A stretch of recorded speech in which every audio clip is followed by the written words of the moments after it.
Primary স্যাম্পেলগুলো তোলার পরে যখন দেখলাম সেগুলো আমি একটা ট্রেতে রাখলাম, যখন একটা ট্রেতে ধরুন এই হিল হিল করে রাখবো, হিল হিল করে রেখে যখন দেখলাম হোমোজিনিয়াস হয়েছে, আমি সেগুলোকে কী করলাম, কম্পোজাইটটা কি আমার কম্পোজাইট স্যাম্পেল ধরুন এই যে টোটাল ধরুন আমি এই স্যাম্পেলগুলোকে ব্যাগ থেকে আমি কালেক্ট করেছি, টোটাল স্যাম্পেলটা কালেক্ট করে আমার এখানে 2.5 কেজি স্যাম্পেল হয়েছে। এইবার স্যাম্পেলটাকে আমি এখানে ঢালছি, এই ধরুন আমি হিল হিল করে রেখেছিলাম, ঠিক আছে, এই ধরুন এরকম হিল হিল এগুলো ট্রেতে রাখা হয়েছে। এবার আমি যখনই দেখলাম যে এগুলো হোমোজিনিয়াস আছে, হোমোজিনিয়াস মানে লেন্থ ব্রেথগুলো মোটামুটি একই টাইপের আছে, হ্যাঁ, চালের রিফ্র্যাকশানগুলো যাক মোটামুটি ঠিক আছে, কম বেশি নেই বা কোনো খারাপ স্মেল নেই, তাহলে যখন দেখবো তখন আমি সব এগুলোকে একসঙ্গে মিশিয়ে দেবো। মিশিয়ে দিয়ে এটাকে আমি কী করব, প্রাইমারি স্যাম্পেল থেকে এটাকে কিন্তু আমি হোমোজিনিয়াস হওয়ার পর এটাকে কিন্তু আমি কম্পোজাইট করবো, ঠিক আছে। এইভাবে এটা একটু জাস্ট এই যে আমাদের ওয়াশিং মেশিনের দেখবেন কারটা যেমন ঘুরে, ঠিক আছে, এই হাতটা নেবো, এই ক্লক ওয়াইজ এইভাবে একটু ঘুরিয়ে এক করে দেবো, ঠিক আছে, এইভাবে এক করলাম, এইভাবে এক করছি। এই কাজটা আপনাদের আরও একটা কাজে লাগবে যখন আপনারা কুনিং কোয়ার্টারিং করবেন। কুনিং কোয়ার্টারিং করার আগে কিন্তু এটা করে একটু মিক্সচার করে নেবেন, কুনিং কোয়ার্টারিং এই করলাম, তাহলে আমার এইটা ধরুন একটা কম্পোজিশন, হ্যাঁ আমার এটা একটা ধরুন কতবার করবো এটা নাম্বারিং নেই না না, এরকম নাম্বার নেই। আগেরটা যে কালকে যেমন আমি বলছিলাম যে শিফট সেট, এটা অ্যাটলিস্ট 10 টাইমস করে দেবেন, মানে clock wise 10 Times, anti clock wise 10 Times, কিন্তু এটা কিন্তু সেরকম কিছু বলা নেই, ঠিক আছে। তারপর আপনি যখন স্কুপিং করবেন, স্কুপিং এটা যখন কুনিং কোয়ার্টারিং করছি, স্কুপিং করছি কালকে দেখালাম মিডল থেকে করবেন, ওটাও অ্যাটলিস্ট 9 টাইমস করতেই হবে, মানে 9টা স্পট থেকে করতেই হবে স্কুপিংটা। হ্যাঁ, এবার তার থেকে আপনি বেশি করুন, তাতে অসুবিধা নেই, কিন্তু ওর থেকে যেন কম না। আর চেষ্টা করা হবে স্কুপিংটা মানে টোটাল স্পেসটা কভার করবো। তাহলে প্রাইমারি স্যাম্পেল বলতে কোনটা বোঝা গেল, প্রাইমারি স্যাম্পেল মানে যে স্যাম্পেলটা একটা ব্যাগের একটা স্যাম্পেল, প্রাইমারি স্যাম্পেল, সেটা আমি আগের জায়গায় রেখেছি, রেখে আমি সেটাকে হোমোজিনিয়াস করছি। এইবার আমি এটাকে কি করব, আমার কাছে পিপি থাকবে, পিপিটা কেমন থাকবে কালকে বলা হয়েছে, পিপিটা কেমন হবে, লিক প্রুফ হবে, কোনো ব্যাড ওডোর থাকবে না, ড্রাই হবে, ক্লিন হবে, আমি যে প্লাস্টিকের মধ্যে রাখবো, ঠিক আছে।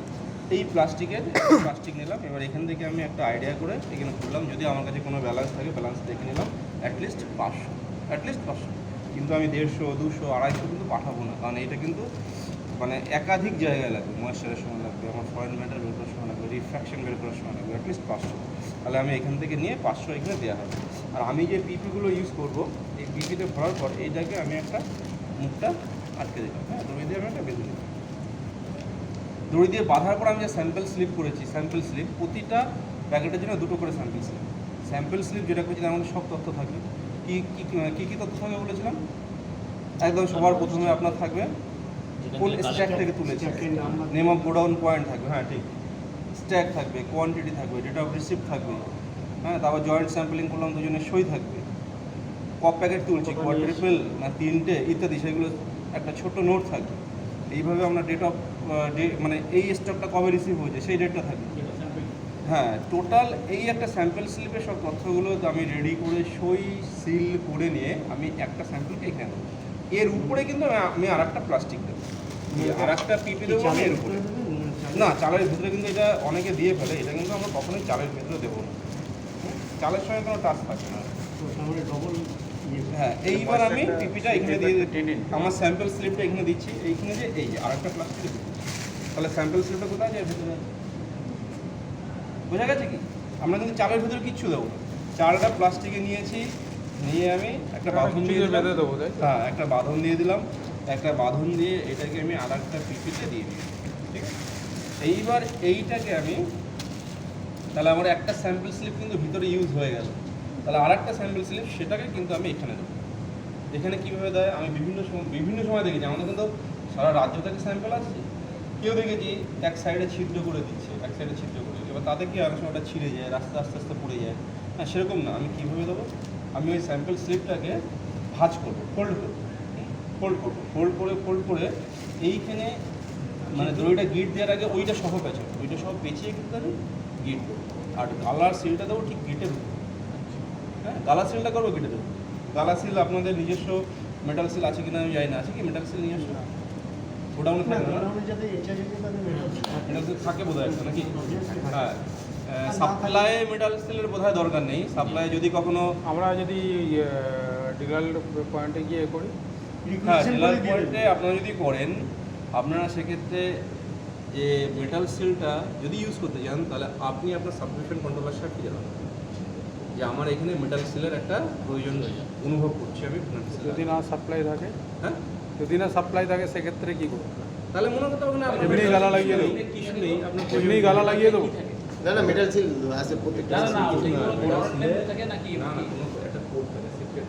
ঠিক কোড থাকে। আপনাকে যে অফিস মেটাল সিল দেবে তাতে হয়তো এটা একটা তথ্য হবে যে আমার 10টা মেটাল সিল আছে, তাতে এই কোড আছে। এই কোড মানে এই সিলটা আমি ইনারকে দিয়েছি। ঠিক আছে, ওটা হচ্ছে অফিসের সিক্রেসি মেনটেন। আচ্ছা, যে এই সিলটা আছে মানে এইটা এই অফিস থেকে এসেছে, এই মেটাল সিলটা এর কাছে আছে। হ্যাঁ না না, ওটা আপনাকে অফিস দেবে, অনলাইনে কেন দেবে? অফিসে রেজিস্টার হ্যাঁ অফিসে আমাদের তো আরও অফিসে দেখছি সাপ্লাই ভয়েস নেই। সেভার আছে মনে হচ্ছে নাকি? আমার থাকে দেখা যাক তাহলে একটুখানি হাতে আচ্ছা দিলেন মানে এই লিভারের মধ্যে হাত আর চোখে একবার সন্দেহটা একবার ইয়ে হয়ে যাক। আচ্ছা আমি একবার দেখিয়ে দিই, আমি এক কাজ করে দুটো স্যাম্পল সিল নিয়ে আসি, একটু দাঁড়ান আপনারা।